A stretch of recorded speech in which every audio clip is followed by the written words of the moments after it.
কোনো কিছু দেখে এখন বাংলাদেশে কোনো অবাক করার মতো কোনো কিছু নাই এখন। ডে বাই ডে এমন অবস্থা হইতাছে বাংলাদেশে। এই যে বাঙালি ব্যবসা রিলেটেড কাহিনী নিয়ে যে আজকে যে ঘটনাটা ঘটছে পুরান ঢাকায়, এটা আসলে আপনি কতটা কতটা মানে সমর্থন করেন? এটা কোনো সমর্থনের যোগ্য জিনিস এটা? আপনি বর্তমান সময়ের প্রেক্ষাপটে আপনি কোথাও যাইবেন, খাইবেন, কিছু একটা করবেন, ইভেন আপনি যে সোশ্যাল মিডিয়ায় ভিডিও বানাবেন সেটা রিলেটেড মারামারি দাঙ্গা ফাসাদ কিন্তু বহুত হইতেছে। এতগুলা মানুষ আশেপাশে, এতগুলা মানুষ, একটা মানুষ তার কিন্তু হেল্প করতে যায় নাই। যখন আমরা যে সামাজিক যোগাযোগ মাধ্যমে যে ভিডিওটা ভাইরাল হয়েছে, এই ভিডিওটার মধ্যে দেখতে পারতেছিলাম সে কিন্তু জীবিত তখন। তারে যেভাবে পাথর নিক্ষেপ করা হয়েছে এবং নিউজে দেখলাম তারে, আমি লিটারালি নিউজগুলা দেখছি, আমি ভিডিওগুলাও দেখছি, আমি সহ্য করতে পারি নাই ভাই। আপনি সহ্য করতে পারছেন কিনা আমি জানি না। মানে একটা মানুষ একটা মানুষকে কিভাবে নির্যাতন করে। আগে রাজরাজারা শুনছি প্রজাদের এইভাবে নির্যাতন করে মেরে ফেলছে, হ্যাঁ এইভাবে নির্যাতন করছে, বাট বর্তমান যুগের প্রেক্ষাপট অনুযায়ী একটা মানুষ একটা মানুষরা আঘাত কইরা তার উপরে নৃত্য করছে শুনছি, নাচছে, এক কথায় নাচছে। তো বিষয়টা কি ছিল? বিষয়টা হচ্ছে যে হ্যাঁ বাঘ দিতে হইব, মারছে তো মারছে, মারার পরে তার ওখানে বাইর করছে, বাইর করে তার উলঙ্গ করছে, উলঙ্গ কইরা তারপরে দেখছেন তো কি অবস্থা করছে। একটা মানুষ সেখানে আগায় যায় নাই।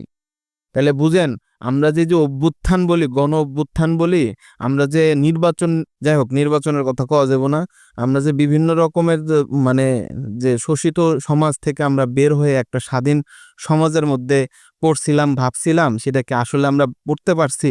আসলে কি আমরা সেই সমাজে গেছি? আমার কাছে তো মনে হইতাছে না। আপনার নিরাপত্তা কোথায়? আমার নিরাপত্তা কোথায়? দেশের মানুষের প্রত্যেকটা মানুষের নিরাপত্তা কোথায়? এই লোকটারে প্রায় 2 মাস যাবৎ হুমকি দিছে। 2 মাস যাবৎ হুমকি দেওয়ার পর ভাগ চাইছে, বিভিন্ন ধরনের কথাবার্তা, অনেক কিছু আনুষঙ্গিক অনেক কিছু এই লোকটারে বলছে।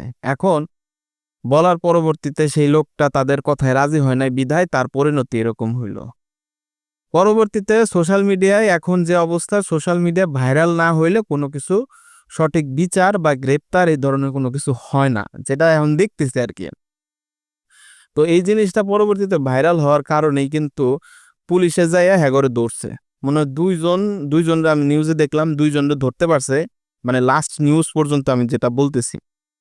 তো এই দুইজন মানুষে, একজনরে দিছে 5 দিনের, আর একজনের হচ্ছে 2 দিনের রিমান্ড দিছে। এবং অস্ত্র মামলাও আছে এদের নামে। তাহলে এদের নামে মামলা আছে, মোকদ্দমা আছে, সবকিছু আছে। এর পিছনের ঘটনা কি? তারা এত পাওয়ার কোত্থেকে পায়? দল। দল একটা বিগ বড় অপরচুনিটি ভাই। আপনি যদি দল করেন, আপনার মনে করেন যে 7 খুন মাফ হয়ে যাবে আপনার, এমন বিষয়টা দেখতেছি। তার মানে কি?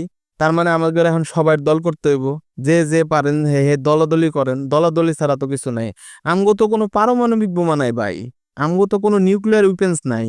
আমগোর আছে হচ্ছে সভাপতি, সাধারণ সম্পাদক।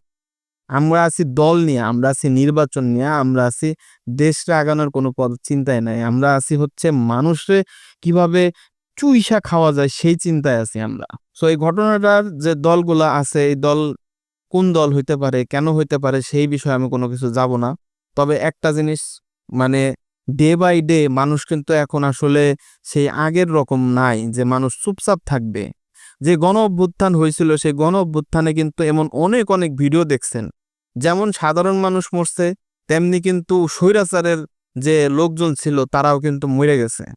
তো বিষয়টা হইতেছে যে আজকে আপনার হাতে ক্ষমতা আছে, আপনি ক্ষমতার অপব্যবহার করবেন বা কাউকে চুষে খেয়ে ফেলবেন, জমি দখল করবেন, এক্সেট্রা এক্সেট্রা কাজ করবেন। কালকে যে আপনার ক্ষমতা কম হবে না এমন কিন্তু কোনো কোনো কিছু নাই। তো পুরান ঢাকায় যে ঘটনাটা ঘটছে এটা তীব্র নিন্দা জানাইতাছি। এবং মানুষের নিরাপত্তা আসলে খুবই কম ভাই। আমি সেদিন একটা ফেসবুকে পোস্ট করতেছিলাম যে একটা লোক বলতেছিল যে সে একটা ড্রোন আমদানি করছে। ড্রোন আমদানি করছে কি? ড্রোন মানে কি, এই যে বাচ্চাদের যে খেলনা থাকে সেই ড্রোন। তো সেই লোক যখন ড্রোন আমদানি করছে, আমদানি করার পর পোস্ট অফিসে ওইটা কাস্টমসে আটকাইছে। এখন পোস্ট অফিসের কাস্টমসে সে গেছে, যাওয়ার পর তার কাছে ইনায়া বিনায়া বিভিন্ন জন লবিং টবিং কইরা তার কাছে 15,000 টাকা চাইছে। বুঝছেন?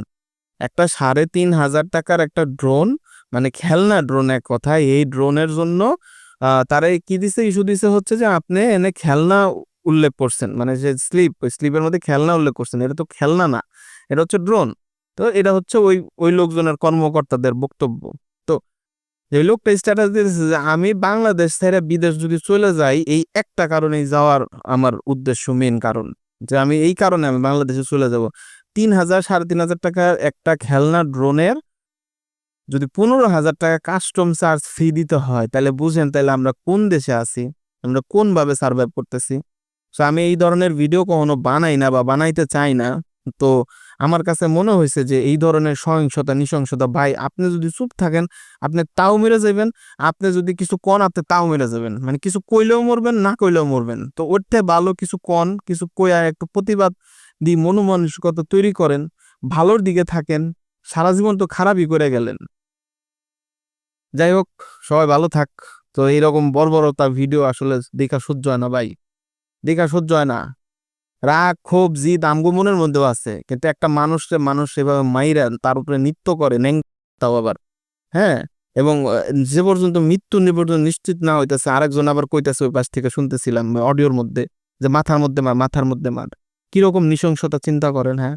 কোন দলের কারণে এরা এরকম করে? আজ আমি যাইতেছি, টাটা, ভালো লাগতেছে না।